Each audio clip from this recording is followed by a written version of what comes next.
guys, pag-usapan lang natin ang breaking news na pinag-uusapan guys ng karamihan. Lalo-lalo na guys ang netizens kasi nagkakagulo na guys sa social media. Catherine, napawaw sa performance ni Daniel Padilla. Namimiss kaya ni Catherine si Daniel, kaya pala todo ataw yan. Kaya naman pala guys ang performance ni Daniel Padilla alos umataw na siya. Kasi kitang-kita naman natin kasi guys na parang merong kasing nanonood na isang Catherine Bernardo ayon sa mga kumakalat na issue sa social media. Lalo-lalo na kasi guys, pumutok ang balita na nagkita sila at nagkausap pa. Grabe nga naman kasi guys dahil kumakalat na ngayon ang issue na parang gusto na yata nila magkabalikan. Kita nyo naman guys, no? Nang dahil sa nangyaring iwalayan na ngayon ay 1 year na ang tinagal. Siyempre, kitang-kita na natin guys na parang gusto pa rin nila ang isa't isa.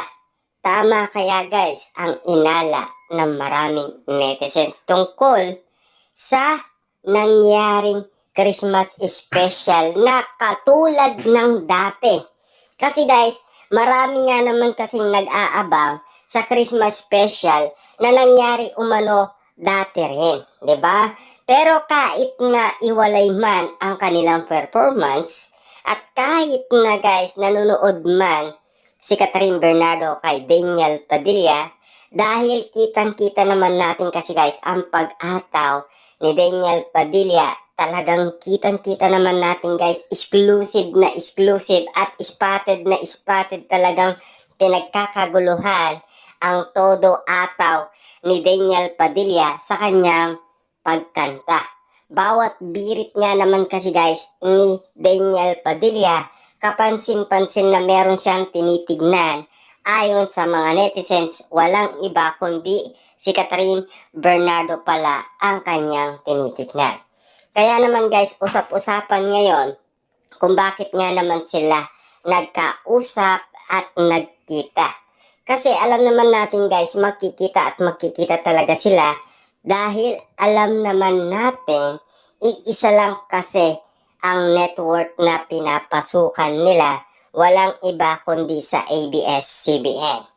Magkaiba man ang kontratang pinirmahan nila, at least pwede pa rin silang magkita. Lalong-lalo na guys, kahit na si Andrea Brillantes, Gillian Vicencio, diba?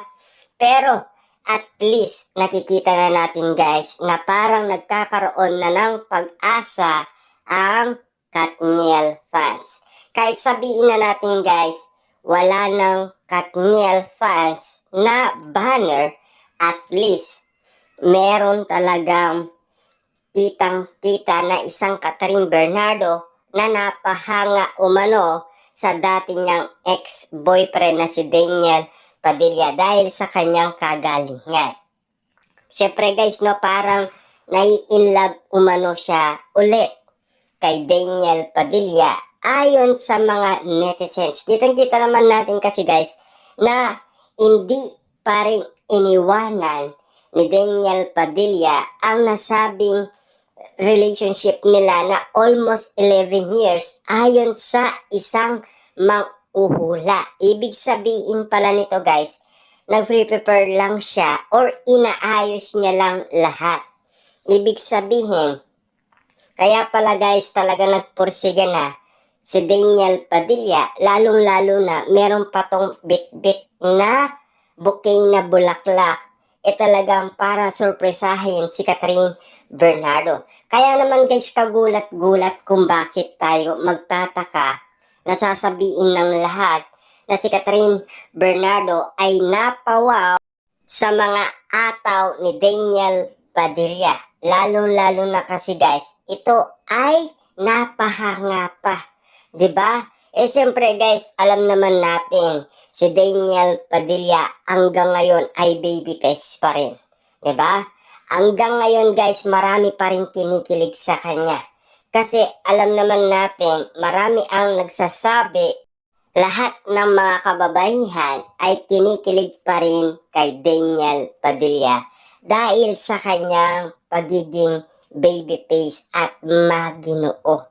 Kitang-kita naman natin guys ang kanyang performance, todo ataw, kaya nga naman guys, karamihan din ay napabilib. Ganon din naman guys si Catherine Bernardo ayon sa mga netizens na nakakita umano guys sa nangyaring Christmas special. Kasi alam naman natin guys, sila lang ang pwedeng makapagsabi sa atin dahil kitang-kita nila ang bawat pangyayari.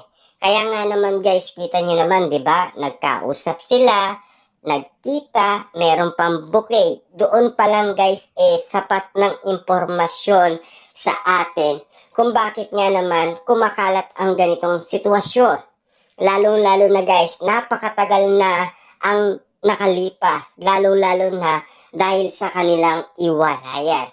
Dahil sa kanilang iwalayan, pinag-usapan sila last year dahil sa third-party usapin. Dahil siyempre, wala naman nabanggit itong si Catherine Bernardo kung sino-sino ang mga babaeng tinutukoy niya sa kanyang post.